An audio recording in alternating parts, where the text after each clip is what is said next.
నమస్తే అండి, నేను మీ మౌనిక. ఈరోజు మా విక్కీ గారి స్కూల్లో పేరెంట్స్కి యాక్టివిటీ కండక్ట్ చేస్తున్నారు. యాజ్ ఎ పేరెంట్ నేను వెళ్తున్నాను. సో ఈరోజు మీకు మా విక్కీ గారి స్కూల్ చూపిస్తాను. ఇదే విక్కీ స్కూల్ అండి, నెక్స్ట్ జన్ స్కూల్ థర్డ్ పార్ట్లో ఉంటుంది. ఈరోజు పేరెంట్ మాస్టర్ క్లాస్ అని ఒక యాక్టివిటీ కండక్ట్ చేస్తున్నారు. మనం ఏదైనా ఒక టాపిక్ తీసుకోవచ్చు, story telling, cooking, smart spending, arts and craft అలా. ఇది మా విక్కీ క్లాస్ అండి. నా టాపిక్ వచ్చి స్టోరీ టెల్లింగ్ అండి. ఏంటండి ఈరోజు చెప్పబోయే కథ పేరు బలం బలహీనత. ఏంటి ఆ కథ పేరు? అంటే ఏంటి? బలం అంటే ఏంటి? స్ట్రాంగ్. బలహీనత అంటే వీక్.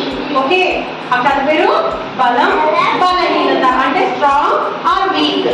ఈ కథ చెప్తాను, మీరు అందరూ చక్కగా వినాలి. ఓకేనా? అనగనగా ఒక పెద్ద అడవి ఉందంట. ఆ అడవిలో ఒక పెద్ద చెట్టు ఉందంట. ఏముంది? పెద్ద చెట్టు ఉంది. అది టేకు చెట్టు. ఏం చెట్టు? ఆ టేకు చెట్టు పక్కనే ఒక చిన్న గడ్డివాము ఉందంట. గడ్డివాము అంటే తెలుసు కదా, గడ్డి. ఒక చిన్న గడ్డివాము ఉందంట. అప్పుడు ఆ చెట్టు ఆ గడ్డివాము రోజు మాట్లాడుకుంటూ ఉండేవి. పక్క పక్కనే ఉన్నాయి కదా, మీరు పక్క పక్కనే కూర్చొని మాట్లాడుకుంటున్నారు కదా, అలా అవి రెండు కూడా రోజు మాట్లాడుకునేవంట. అలా మాట్లాడుకుంటున్నప్పుడు ఎప్పుడు ఈ టేకు చెట్టు ఉంది కదా పెద్దది, అదేమనిదంటే, ఏ చూసావా నేను ఎంత బలంగా ఉన్నానో, ఎంత పొడవుగా ఉన్నానో అని చెప్పేదంట గడ్డివాముతో.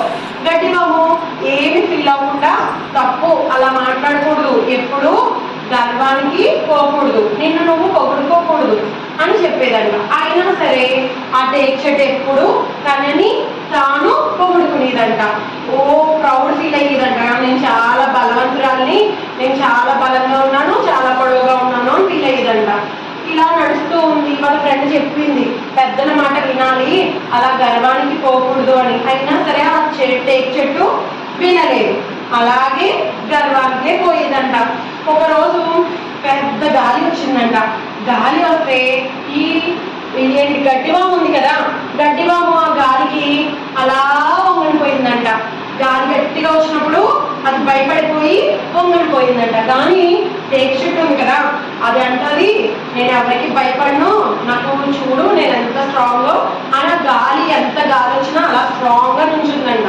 నుంచుని గాలికి ఎదురుగా నుంచుని చూడరు నేను ఎంత స్ట్రాంగ్గా అన్నట్టు నుంచుందంట.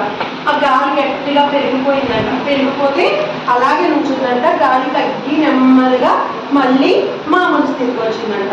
మామూలు స్థితికి వచ్చాక అక్కడ ఈ అట్మాస్ఫియర్ అంతా మళ్ళీ మామూలు అయిపోయింది కదా, గాలి తగ్గిపోయింది కదా. ఆ తర్వాత ఈ గడ్డివాము గాలి తగ్గిపోయిన వెంటనే నెమ్మదిగా లేచి నుంచుందంట. గాలి తగ్గిపోయాక చిన్న చిన్న చెట్లు మళ్ళీ ఇలా స్ట్రైట్ అయిపోతాయి కదా, అలా స్ట్రైట్గా నుంచుందంట. కానీ టేకు చెట్టు ఉంది కదా, ఈ టేకు చెట్టు అలా స్ట్రాంగ్గానే నుంచున్నది కదా, అలా గర్వానికి పోయి అయిపోయింది. కొన్ని రోజులు అలా గడిచిపోతున్నాయి.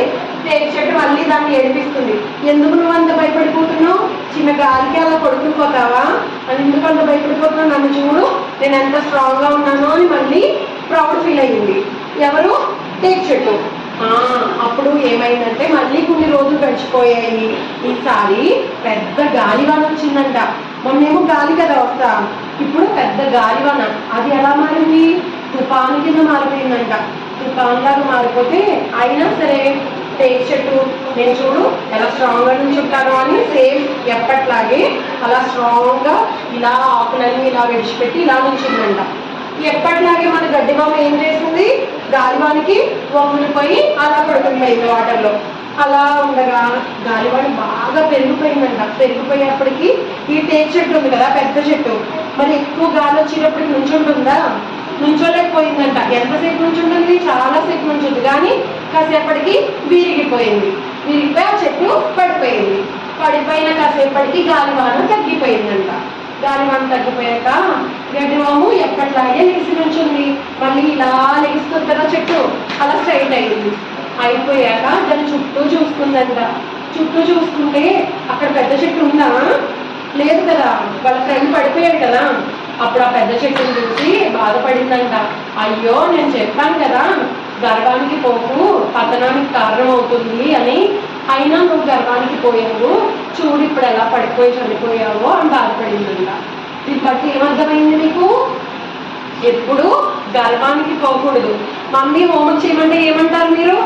నాకు వచ్చు అంటారు కదా చాలా మంది. నాకు వచ్చు, నేను చదివేస్తా, నాకు ఇది వచ్చు అంటారు కదా. అలా గర్వానికి పోకూడదు. మమ్మీ చెప్పినప్పుడు వినాలి. నాకు వచ్చు అని గర్వానికి పోతే ఎగ్జామ్స్ వచ్చాక మర్చిపోతాం, అవునా? సో మనం ఎప్పుడైనా పెద్దలు చెప్పిన మాట వినాలి. నాకు వచ్చు ఇలా గర్వానికి పోయి యాటిట్యూడ్ చూపించకూడదు, ఓకేనా? ఫ్రెండ్స్తో కూడా నాకు ఇది ఉందిరా అది ఉందిరా అని చెప్పకూడదు. మన అందరం ఫ్రెండ్స్ కదా, హ్యాపీగా ఎంజాయ్ చేయాలి. Okay, thank you. ఇక్కడ చూస్తున్నారు కదా, వచ్చిన పేరెంట్స్ అందరికీ మేడం అప్రిషియేషన్ కింద గ్రీటింగ్ ఇచ్చారు.